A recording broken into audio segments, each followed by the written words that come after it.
ഓ ഞാൻ അപ്പഴേ അമ്മയോട് പറഞ്ഞതാ ഞാൻ ഈ കല്യാണത്തിന് വരുന്നില്ലെന്ന്. ആകെ പോസ്റ്റാ. പിന്നെ കുറച്ച് സ്നാപ്പ് ഫോട്ടോസും എടുത്ത് സ്റ്റോറി ഇടാൻ പറ്റിയിട്ടുണ്ട്. ആകെ അതേ ഉള്ളൊരു ഗുണം. ഇനി ഫുഡ് കഴിക്കാൻ നേരത്ത് ഫുഡിന്റെ ഫോട്ടോ എടുത്ത് സ്റ്റോറി ഇടണം. ഇവിടെ ഇങ്ങനെ ഒരു കൊച്ചിരിപ്പുണ്ടായിരുന്നോ? ഇതിനെ ഞാൻ ഇത്ര സമയമായിട്ട് കണ്ടില്ലായിരുന്നല്ലോ. ഈ കൊച്ചിനെ വെച്ച് എന്തെങ്കിലും വെറൈറ്റി സ്റ്റോറി ഇടാൻ പറ്റുമോ എന്ന് ഞാനൊന്ന് നോക്കട്ടെ. ഹായ് മോളെ, പേരെന്താ? പറയൂല. പറയണ്ട, എനിക്ക് അറിയണ്ട നിന്റെ ഉണക്ക പേരൊന്നും. നമുക്കൊരു സെൽഫി എടുത്താലോ മോളെ? എടുക്കാം. ഓ അവക്ക് പേര് പറയാൻ പറ്റത്തില്ല. സെൽഫി എടുക്കാൻ ഭയങ്കര ഉഷാറാ. Smile please.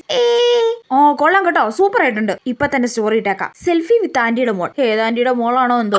മോളെ, മോക്ക് ഡാൻസ് കളിക്കാൻ അറിയോ? ഇല്ലല്ലോ. എന്നാ മോക്ക് പാട്ട് പാടാറിയോ? ഇല്ല. ഓ ഒരു കഴിവില്ലാത്തൊരു പന്നക്കൊച്ച്. മോളെ, നമുക്ക് എന്താ പിന്നെ ഒരു റീൽസ് എടുത്താലോ? എടുക്കാം. അത് മതി, അത് മതി. ഇത് ഞാൻ തകർക്കും. മനസ്സിനുള്ളിൽ ഈ റീൽസ് ഞാൻ സ്റ്റോറി സ്റ്റാറ്റസ് ഇട്ട് തകർക്കും. ചേച്ചി, നമുക്ക് ഒരു റീൽസ് കൂടെ എടുത്താലോ? പിന്നെന്താ, എഗെയിൻ റീൽസ് വിത്ത് ഏതോ ആന്റിയുടെ മോൾ.